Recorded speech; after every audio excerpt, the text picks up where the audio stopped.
Semoga Allah Subhanahu wa taala lebih kesehatan lahir dan batin sehingga Jid kepimpin Partai Aceh di Kota Lok Semawai demi menjemput kemenangan. Amin.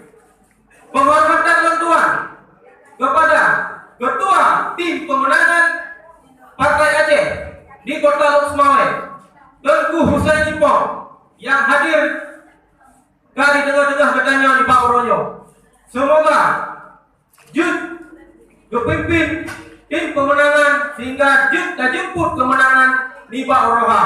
Amin. Penghormatan dan tuan kepada seluruh jajaran DPC 4 kecamatan yang ada di Kota Lok Semawai. Wujud kepimpin Partai Aceh di tingkat kecamatan. Penghormatan dan tuan sih kepada Manmandum, rakan-rakan yang hadir di Pak Ronyo, training football kecamatan yang dapat Ronyo.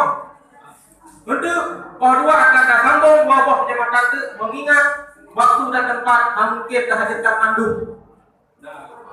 Penghormatan dan tuan kepada seluruh tim pemenangan yang hadir yang sudah membantu Partai Aceh Sampoan Royo.